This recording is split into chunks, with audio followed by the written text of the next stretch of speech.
मनोजला इंजिनिअरिंगच्या पहिल्या वर्षी हॉस्टेलमध्ये राहिल्यानंतर स्वतंत्र रूम घ्यावीशी वाटली. 2 मित्रांसह तो रूममध्ये राहू लागला. किचन आणि मोठा हॉल अशा रचनेच्या घरात ते तिघेजण राहत होते. भाडे तिघांमध्ये विभागले जात असल्याने परवडत होते आणि ही रूम त्या एरियामधल्या इतर रूम्सपेक्षा खूप स्वस्तात मिळालेली होती. तिघांनी रूममध्ये TV मुद्दाम ठरवून घेतला नव्हता, त्याऐवजी एक स्वस्त वायफाय घेतले होते. पैसा आणि वेळेची बचत हे हेतू त्यामागे होते. मनोजचे आईवडील गावी होते. अधूनमधून त्याला भेटायला येत. पहिल्या वर्षी 60% मार्क मनोजला मिळाले होते, म्हणून आईवडिलांनी चांगला नवीन स्मार्टफोन घेऊन त्याला दिला होता. एका रात्री जवळच्याच एका नेहमीच्या मेसमध्ये जेवण करून आल्यानंतर तो रूममध्ये आला. परवाच दोन्ही रूममेट्स राजेश आणि अविनाश त्यांच्या गावी काही तातडीच्या कामासाठी गेले होते आणि उद्या सकाळी ते परत येणार होते. दोघेही एकाच गावचे होते. रात्री स्लीपर कोच ट्रॅव्हल्समध्ये बसल्याचा त्या दोघांनी मनोजला कॉल केला होता. मग जेवण केल्यानंतर त्या दोघांना गाढ झोप लागली.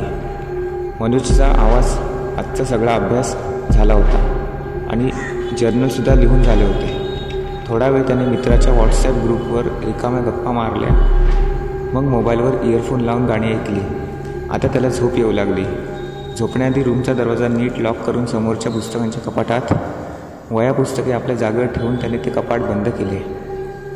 मग त्याची सहज नजर गेली ती उजव्या बाजूला थोडे दूर एक बूट ठेवण्याचे लाकडी स्टँड होते.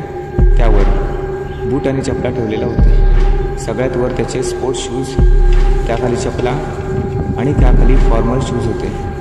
आणखी खालचे 2 रॅक रिकामे होते. तेथे त्याचे दोन्ही रूममेट्स बूट चपला ठेवत. डाव्या बाजूला टेबलावर अभ्यास करण्यासाठी टेबल लॅम्प होता.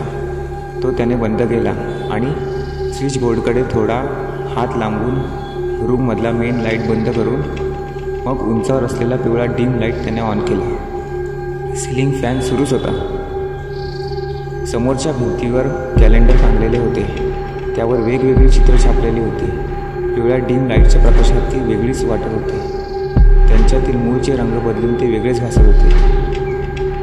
कॅलेंडरच्या भिंतीवर एक घड्याळ टांगलेले होते.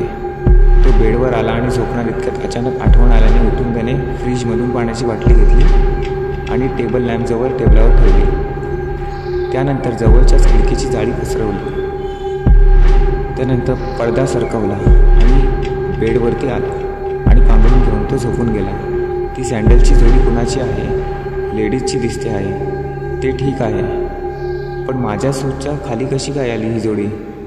कमाल आहे. मला कोणी भेटायला आलं होतं का? नाही.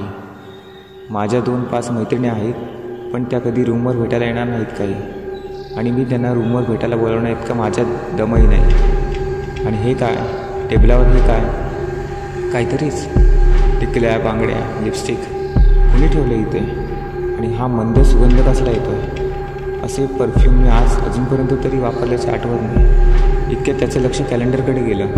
बापरे, त्या कॅलेंडरच्या खिळ्याला काय टांगलेलं आहे? सापासारखं वाटत आहे. ते काही नाही, मला बघितलं पाहिजे काय आहे ते नेमकं. आता टॉर्च पेटवतो आणि मारतो फोकस तिकडे.